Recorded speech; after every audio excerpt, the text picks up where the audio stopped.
Principal, Monsieur le député de Chambly.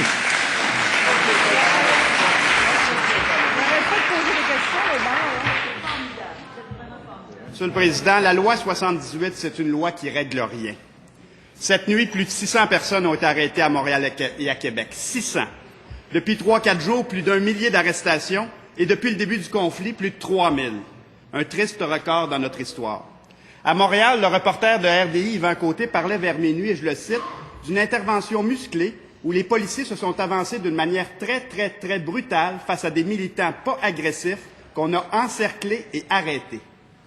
Une tactique policière condamnée pas plus tard que la semaine dernière dans le rapport sur le G20 à Toronto.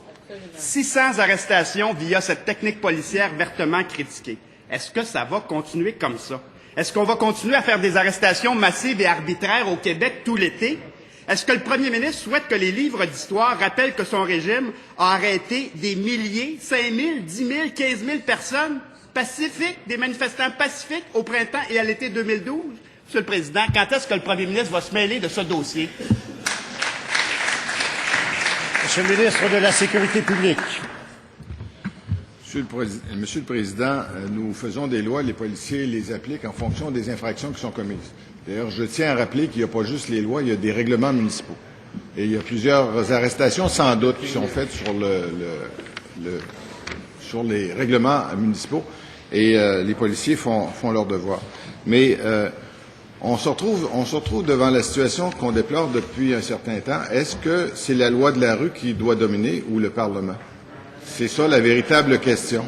L'impression qui se dégage, nous, c'est que du côté de l'opposition, on souhaite qu'il y ait de plus en plus de crises dans la rue pour faire changer le gouvernement d'opinion. Donc, c'est par la pression de la rue qu'on veut obtenir qu'il y ait des changements de législation, alors que dans notre système politique, ce sont les lois, Monsieur le Président. Ce sont les lois qui décident. Ce sont les lois qui décident de ce qui doit se passer. Et si ce n'était pas ainsi, ce serait le chaos. Est-ce que c'est ce que veut le Parti québécois, Monsieur le Président?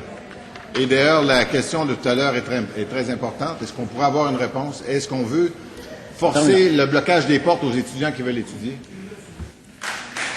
Première complémentaire, Monsieur le député de Chambly. Non, mais Monsieur le Président, le gouvernement libéral incarne le chaos. Ça va s'arrêter où? À 5 000, à 10 000, à 15 000 arrestations cet été? Monsieur le Président, est-ce qu'il y a quelqu'un dans ce gouvernement, dans ce caucus, qui va se lever puis qui va dire « ça suffit »? Est-ce que les députés du Parti libéral veulent vraiment avoir à dire dans quelques années « j'étais membre de ce caucus libéral qui a fait arrêter arbitrairement des milliers de manifestants pacifiques à l'été 2012 ». Est-ce que c'est ça que vous voulez laisser comme héritage politique, Monsieur le Président? Est-ce que quelqu'un va se lever? Monsieur le ministre de la Sécurité publique. Monsieur le Président, ce n'est pas arbitrairement. Ce sont des lois. Ce sont des lois qui sont appliquées. Ils sont appliqués par des forces policières sans intervention politique. Je le répète, il n'y a pas de police politique au Québec. Donc, il y a des lois, il y a des règlements municipaux. Les policiers doivent l'accepter. Je réitère ce que je disais tout à l'heure. Est-ce que le Parti québécois a décidé que lui, le gouvernement, devait se gérer en fonction de la loi de la rue? De la loi de la rue. Et ce que j'ai compris personnellement, je pense que c'est ce que tout le monde a compris, c'est que la chef de l'opposition a adapté sa dernière mouture sur les droits de scolarité en fonction de ce qui se passe dans la rue. Où s'en va-t-on, M. le Président?